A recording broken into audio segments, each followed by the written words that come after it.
Was the DLC episode Aigis for Persona 3 Reload really worth it? That's what we're here to find out. This is Persona 3 Reload's DLC, episode Aigis, review. Don't go away.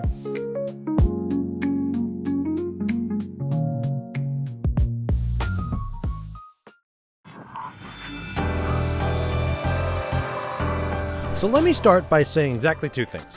One, I'm a huge Persona fan. I am incredibly biased towards Persona games. Now technically, I am a brand new Persona fan. I started them like a year and a half ago. Played Persona 5, Persona 5 Royale, Persona 3 Reload, and P5 Strikers. Absolutely enjoyed all of my time with them. And my second thing to mention before I kind of dog on this DLC, the way I review DLCs is different from my normal everyday games. I never even used to review DLCs. DLCs used to be small. Now they're expansions. You take a look at how many hours you get out of a DLC, what are the new things you get out of this DLC, how many dollars did you spend to even access this DLC, and at the end of the day you find out, is it even worth it, or would I not recommend? And Persona 3 Reload's DLC or an episode Aigis is absolutely not worth it. The one thing that comes away from my mind after playing this game is there is no reason at all to play this.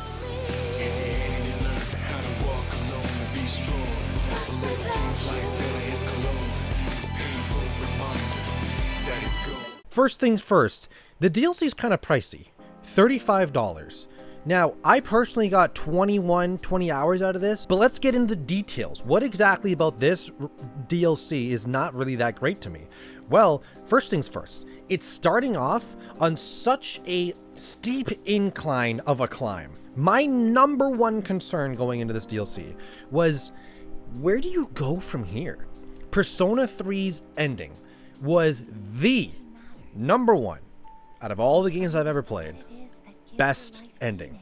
It was such a complete circle of a story. Such a beautiful, poetic ending that wrapped up the main character story, Aigis' story, and the main story as a whole. It punched home a message that can be relatable to everyone, and it is amazing. Genuinely the best ending I've ever seen in a game. So the DLC was like, so what do you do after that? There is no reason for me to play this. But of course, as a huge Persona fan, I went ahead and played anyways. And the first 10 minutes of this DLC is insane, okay? The first 10 minutes of the DLC, so much shit happens. All of a sudden, you're stuck in a time loop. A new character's here beating the shit out of everyone, including the kid, Ken. Bro went for Ken? Aigis awakens to another persona, and before the new character even passes out from getting her ass beat, she says, "I'm your sister," in the first 10 minutes. Sister. What? This is the craziest first 15 minutes to a DLC I've ever seen. That entire cutscene, I just had my mouth like on the floor. For the next 19 hours, nothing happens. Right, the intro to the story is great. My problem here is the pacing.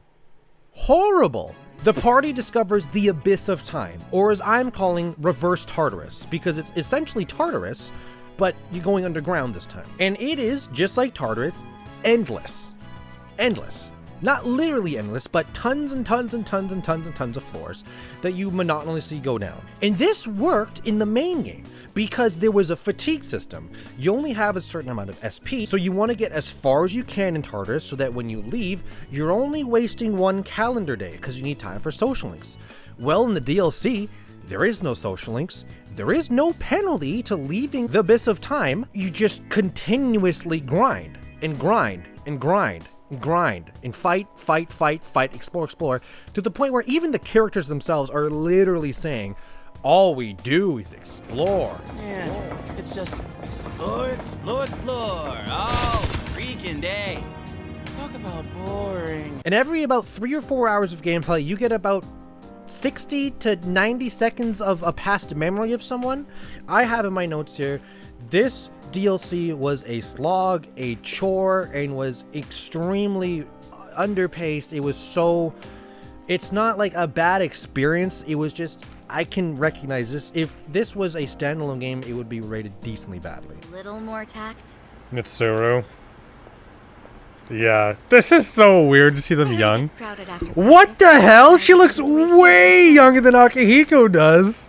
The first 10% and the last 10% of this game, amazing. But that middle 80% of filler is so much filler. And it's not bad per se. Like, I had fun going through this. I recognize, obviously, in the moment, this isn't as close to the main game or anything else because it's missing core mechanics like the fatigue system.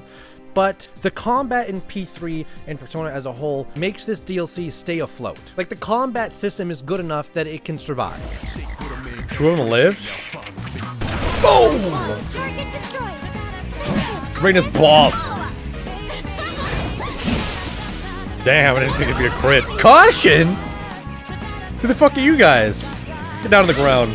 And in my opinion, the pacing and chore slogginess of the grinding through Reverse Tartarus isn't even the worst part of this DLC. Because for a DLC, you're expecting, okay, what's new? What is added to the main quality of games? Like, the main base mechanics are already set. What will be added with this $35? Well, because it's mainly all gameplay you do, I'm looking for new gameplay modifiers, gameplay mechanics. There's basically nothing new. As far as I could tell, there was no new personas. Even the persona Aigis awakens to is just the MC's persona copy and pasted on her. Like, she doesn't even get her own cool awakening. And there's not even like a cool second awakening either. All of your teammates have the exact same abilities, the exact same thirties. They don't get a cool, you know, if you think, oh, who's gonna get a third persona? Nope, does none of that. They don't get a third theurgy. The majority of the enemies you face are the same ones you face in the main story, so they have the same weaknesses, the same strengths. And the worst part about this, the absolute bogus, dumb-headed decision I think for this entire DLC is this. For some reason, when you entered the Abyss of Time in the dorm room, everybody forgot how to use their personas. Unstable, so their abilities are partially limited right now. Maybe we just forgot how to fight? Does muscle memory even go away? Not that it really matters. Muscle memory, like putting a gun to your head? With what we've got. Now, not fully. No, they still remember they have a persona, but their combat skills have fatigued a bit. A little rusty somehow. Everybody got reset to level 25. That's a joke, right? Which means you were regrinding the MC and all of your teammates back to the level that you had them at the end of the story. All of that grinding just to obtain the moves you literally already had. And some of the like resets doesn't even make sense. Like, all the theurgies got reset too. Like Junpei's theurgy with Chidori, like that cool one, Flame Sword. He just forgets that? How? That was like his thing. You tell me he forgot Chidori? I'll always be with you. Except for when you play the DLC. Huh? I understand that they wanted to reset players at levels so that it could match the enemy's strengths, so you're not walking over them. But honestly, this is such a, like, not a great way to do this. I would much rather have just scale the enemies up, let the level cap go to like 125 or something, and everyone gets some cool new move at the end, and a third theurgy if you reach level 125. Because resetting everyone, just say, hey, I know you just finished the game, but you gotta regrind everyone again. And I initially got excited because when you go through Reverse Tartarus, the Abyss of Time, I was kind of excited because every door I went through had a new aesthetic for the level. Now, it wasn't inherently designed better than Tartarus, but it had more look to it. I was like, this is cool. And then I quickly realized after the next few doors, it's just recycling the same 3 aesthetics. Like, you want to know how lazy this DLC was? In the main game of Persona 3, there isn't a ton of areas to explore. There's a good amount though, absolutely fine and perfect. One of the areas was this DVD shop in Polonia Mall that doesn't do anything. It just says, this is a DVD shop. Well, for some reason, you can go to Polonia Mall here, and I was expecting, hey, there's an unused asset store here. You could have a new shop mechanic. This DVD shop is still useless at the end of this DLC. You had a perfect spot to put in a brand new shop in a well-established location that you're already using next to all other shops, and it still comes out useless at the end of the day. Dude, like, if the CD store becomes nothing, then like this was like a perfect spot for a DLC area. Like, expand upon this.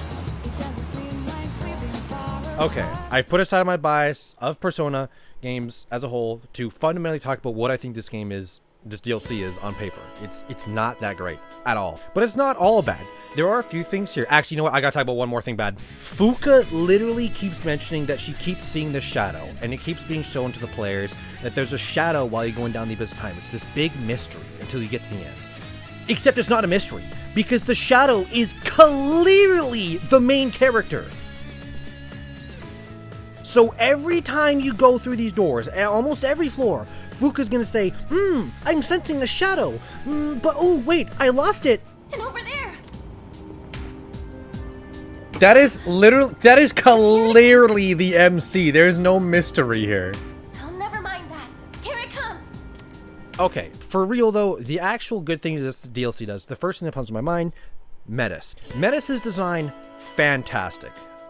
Absolutely fantastic design. Skill-wise, move-wise, loved Metis. Voice acting even too was perfect. Even if she does love her sister, Aigis, a little too much. Nothing can stop me and my sister. My sister's protector. You know that's me, Metis. The new menu. I honestly totally forgot about this, but the MC in the original game, Makoto, was such a big part of the menu. He's all over it. Now that Aigis is the main playable character, they had to change the menu up, obviously. They didn't just go for a static one, though. They actually did put some effort in here. Now that Aigis is the new MC, there are some new theurgies to find. And overall, the beginning and end of this DLC, the story points that are allocated there, are pretty decent. And there's some really, really good moments. Like, moments that are really, really good. Caesar!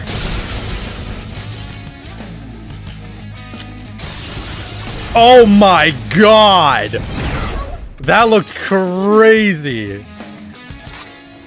But overall, my pitch for this DLC, at the end of the day, if you are a Persona fan, and you actually really enjoyed Persona 3, and you want more of these characters, you just want more of Persona 3, and it's on sale, I would say, okay, if you've got nothing on your backlog and you got nothing lined up, yeah, even then, no matter what, wait for this on sale. But for anyone else, I sincerely think there is no reason at all, gameplay-wise, story-wise, character-wise, to ever play this DLC. I would rather just play New Game Plus and go through the game again. I would miss Metis on my team, but I would just get Shinji back for a while, so good trade in my opinion. Persona 3 Reload's DLC episode, Aigis, I do not recommend.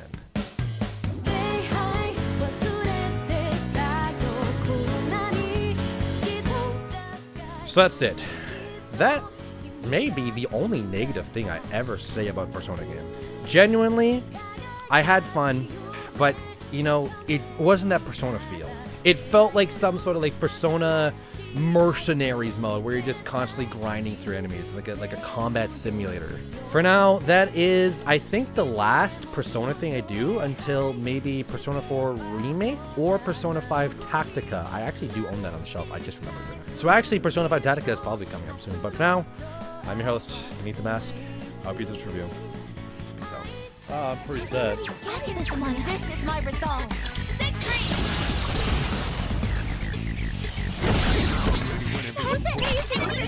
You'll pick me, right? Your turn. Won't let you down. I have increased damage. Oh my god. Take care.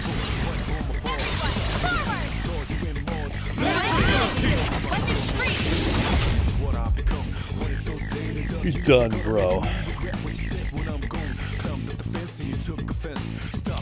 I missed. Oh my god, you are so bad, Mr. Evasive maneuver. What is up? I know what you're thinking. You're only here for the bonus Easter egg soundtrack I put in at the end of every video. But did you also know I have a donation page under Buy Me a Coffee? Donate whatever you want to my channel and I'll put half that back to an environmental charity. So that's that. Enjoy the music. Peace out.